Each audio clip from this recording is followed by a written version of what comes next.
দরজার সামনে কড়া নাড়ছে পবিত্র রমজান মাস।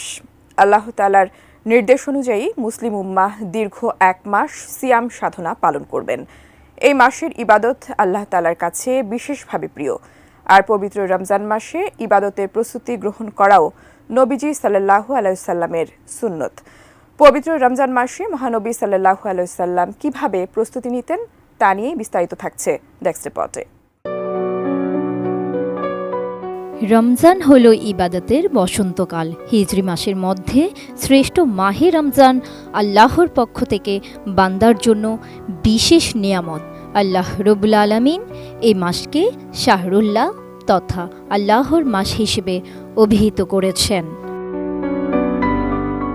রাসূলুল্লাহ সাল্লাল্লাহু আলাইহি সাল্লাম বলেছেন, যে ব্যক্তি রমজান পেল কিন্তু পাপ মোচন করতে পারল না, তার ধ্বংস অনিবার্য। তাই পূর্ববর্তী আলেম ও আল্লাহ প্রেমী বান্দারা রমজানের আগ থেকে মহিমান্বিত এই মাসের জন্য প্রস্তুতি গ্রহণ করতেন।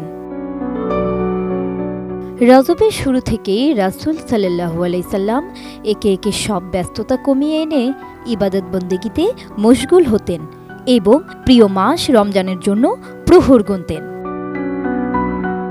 সঠিক প্যাড আর সঠিক তথ্য দিয়ে এসব সামলে নিব এক হয়ে। Monalisa sanitary napkin. হযরত আনাস রাদিয়াল্লাহু আনহু থেকে বর্ণিত, তিনি বলেন, পশ্চিম আকাশে রজবের চাঁদ দেখা গেলেই প্রিয় নবী সাল্লাল্লাহু আলাইহি ওয়াসাল্লাম আবেগময় কণ্ঠে মহান রবের দরবারে দোয়া করতেন, আল্লাহুম্মা বারিক লানা ফি রাজাবা ওয়া সাবান ওয়া বাল্লিগওয়ানা রামাদান।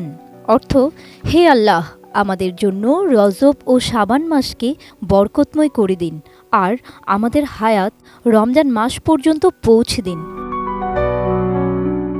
মহানবী সাল্লাল্লাহু আলাইহি সাল্লাম প্রধানত 3টি কাজের মাধ্যমে রমজানের প্রস্তুতি গ্রহণ করতেন।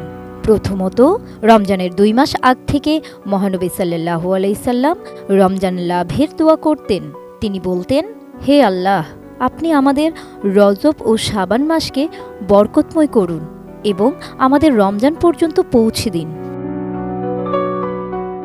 দ্বিতীয়ত, আয়েশা রাদিয়াল্লাহু আনহা বলেন, আমি রাসূলুল্লাহ সাল্লাল্লাহু আলাইহি সাল্লামকে রমজান ছাড়া কোনো মাসে পুরো মাস রোজা রাখতে দেখিনি এবং শাবান মাসের চেয়ে বেশি রোজা পালন করতে দেখিনি।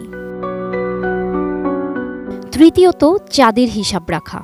আয়েশা রাদিয়াল্লাহু আনহা বলেন, রাসূলুল্লাহ সাল্লাল্লাহু আলাইহি সাল্লাম শাবান মাসের খুব হিসাব করতেন, এছাড়া অন্য কোনো মাসের এত হিসাব করতেন না। এরপর রমজানের চাঁদ দেখে রোজা রাখতেন। আকাশ মেঘলা থাকার কারণে চাঁদ দেখা না গেলে শাবান মাস 30 দিনে গণনা করতেন, অতঃপর রোজা রাখতেন। এছাড়াও রমজানে দান খয়রাতের সোয়াব বহুগুণ বৃদ্ধি করা হয়। রমজানে কুরআন খতমের প্রস্তুতি হিসেবে শাবান মাস থেকেই তিলাওয়াতের অভ্যাস গড়ে তোলা উচিত।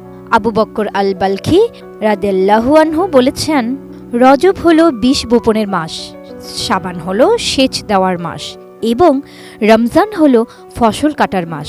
এ হাদিস রমজানে ইবাদতে আরও মনোযোগী হতে সাহায্য করে।